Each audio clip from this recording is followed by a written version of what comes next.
சாயிராம். என் உயிரின் உயிரானவர்களே, அனைவருக்கும் இந்த நாள் நல்ல நாளாக அமைய சாயப்பா கிட்ட பிரார்த்தனை பண்ணி இந்த பதிவை நான் ஆரம்பிக்கிறேன். வாழ்க்கையோட புரிதல், வாழ்க்கை உங்களுக்கு சொல்லக்கூடிய தத்துவம், வாழ்க்கையில் நீங்கப்பட்ட வேதனை, துன்பம், இது எல்லாம் உங்க வாழ்க்கையில சாயப்பா சரி செய்து கொண்டு இருக்கிறார். நம்ம என்னைக்கு அவர்கிட்ட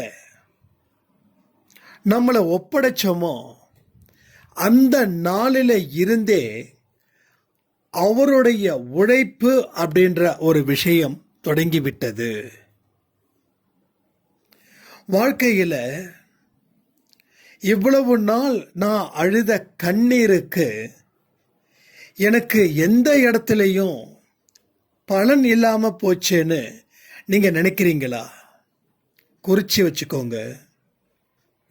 நீங்க விட்ட ஒரு கண்ணீருக்கும் அதற்கு உரிய நல்ல பலன்களை நீங்க அனுபவிக்காம போகவே முடியாது. கடவுளுடைய வார்த்தையை அழுத்தம் திருத்தமாக நீங்க நம்பும்போது நீங்க 100 மார்க் வாங்குற இடத்துல உங்களுக்கு 200 மார்க் போனஸா கிடைக்கும். சாதாரண மனிதர் அவர் இல்லை, அவர் ஒரு தெய்வம். மானிடனாய் பிறந்து தெய்வ நிலையை அடைந்தாரு. அவர் தெய்வத்துடைய மறு பிறவி. மனிதனோட மனிதனா ஏன் வந்தாரு? கஷ்ட நஷ்டத்தை நம்மளோட அவரும் அனுபவிச்சு அதற்கு உரிய தத்துவத்தையும் விளக்கத்தையும் நம்ம புத்தியில, நம்ம மனசுல ஏத்தி நம்மளை சிறப்பான ஒரு வாழ்க்கைக்கு வழிகாட்டினவர் தான் நம்ம சாயப்பா. இவரை வணங்கும் போது உலகத்துல இருக்கக்கூடிய எல்லா கடவுளையும் வணங்குறதுக்கு சமம். இவரை நம்பும் போது எல்லா கடவுளும் நமக்கு உதவிகள் செய்வதும் உண்மை. வாழ்க்கையை வெல்லுவதற்கு நம்ம முயற்சிகளும் உழைப்புகளும் செய்கிறோம். ஆனா கடவுளுடைய ஆசீர்வாதம் இல்லாமல் எதையும் அறுவடை செய்யவே முடியாது. ஒரு நிலம் இருக்கு, அங்க விதை தூவுறோம், நல்ல முயற்சி பண்றோம், திடீர்னு மழை பிச்சுக்கிட்டு வருது, வெள்ளம் வருது, உங்க முயற்சி வீணாகுதா இல்லையா? அது போலதான் இங்கேயும். அப்போ கடவுளுடைய ஆசீர்வாதத்துக்கு ஏற்றது போல நம்ம வாழ்க்கையை மாற்றணும். திறமை இருந்தும் பலர் தோற்கிறார்கள், முயற்சியும் உழைப்பையும் செய்தும் பலர் தோற்கிறார்கள். ஏன்? கடவுளுடைய ஆசீர்வாதம் அப்படின்றது இல்லாமல் போனதால். அவர்களுக்கு எந்த முயற்சி செய்தும் அதற்குரிய பலன் இல்லாமல் போகுது. ஒரு விவசாயி தன்னுடைய முழு கவனத்தையும் விளைச்சலை பேஸ் பண்ணி விதைய தூவுறாங்க. ஆனா மழை வருவது கடவுளோட கையில, இயற்கையோட கையில இருக்குது. ஆனா கடவுளுடைய பிள்ளைகள், கடவுளால் ஆசீர்வதிக்கப்பட்ட பிள்ளைகள் இருக்கும் இடத்தில் எந்த விதத்திலும் இயற்கை அழிவுகள் அப்படின்றது இல்லை. அப்படியே அந்த இயற்கை அழிவு இருந்தாலும் பெயரளவுக்கு மட்டும்தான் இருக்கும். நீங்க அந்த அளவுக்கு நல்ல மனிதர்களாக, நல்ல குழந்தைகளாக வாழ்ந்து சாதிக்க வேண்டிய பொறுப்பு உங்களுக்கு இருக்குது. கடவுளால் நான் ஆசீர்வதிக்கப்பட்டவன் அப்படின்னு சொல்றவங்க ஏராளம்.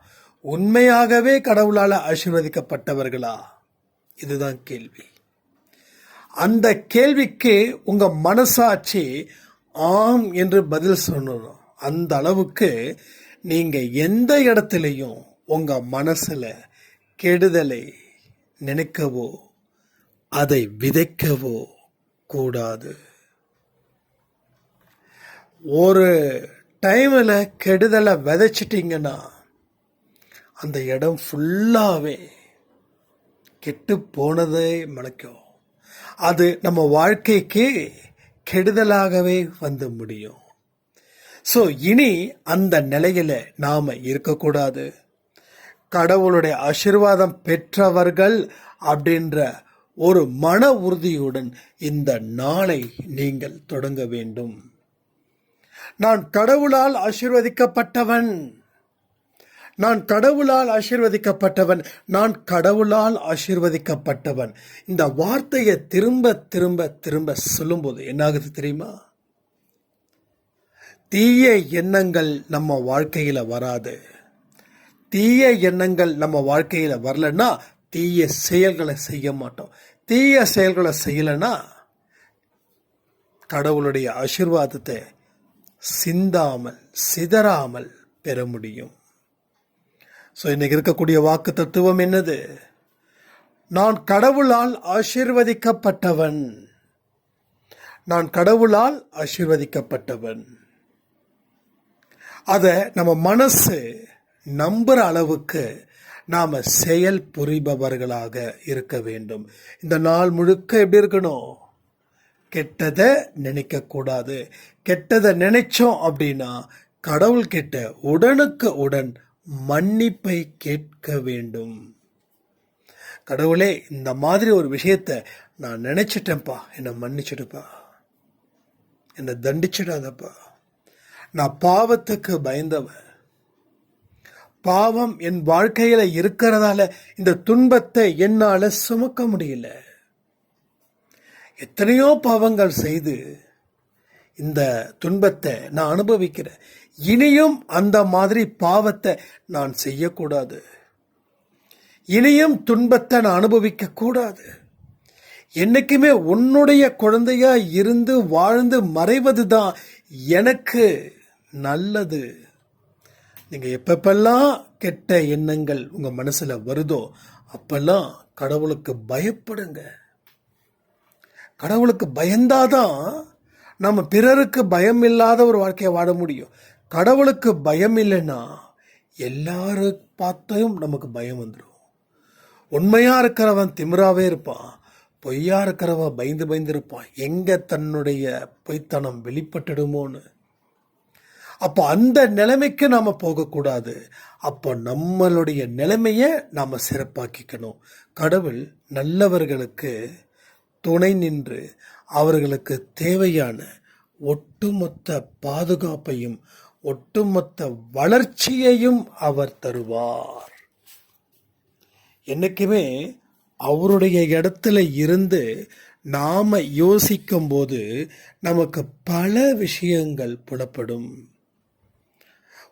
யாரோட வழியில போறோமோ அவங்க எந்த இடத்துக்கு போய் சேருவாங்கன்னு நமக்கு தெரியும் இல்லையா? அப்ப கடவுளுடைய வழியில நாம நடக்கும்போது இன்னும் நிறைய அற்புதத்தையும் நிறைய அதிசயத்தையும் நாம் பெற முடியும். புரியுதா? ஸோ அதனால தெளிவான மனநிலையில உங்க மனசை சரி பண்ணுங்க. மனசுல ஏகப்பட்ட குழப்ப ரேகைகள் ஓடிக்கிட்டே இருக்குது. அந்த குழப்பத்தை தீர்க்கணும்னா நல்ல எண்ணத்தை விதைக்கணும். பயத்தை தீர்க்க வேண்டும் என்றால் வாழ்க்கையில பயப்படக்கூடாதுன்னா பாவம் செய்யக்கூடாது. உங்களுக்குள்ள ஒரு விழிப்புணர்வு நிலை இருக்கும்போது அறிவு மேம்படும். அறிவு மேம்பட்டா பாதி துன்பங்கள் இல்லை, வாழ்க்கையில துன்பங்களே உங்களை சேராது. இப்ப இருக்கிற துன்பத்தை தான் நீங்க ஃபேஸ் பண்ண போறீங்க. அதாவது ஒரு பலமானவன் தன்னுடைய பலத்துக்கு உட்பட்ட ப்ராப்ளத்தை சால்வ் பண்ண முடியும்.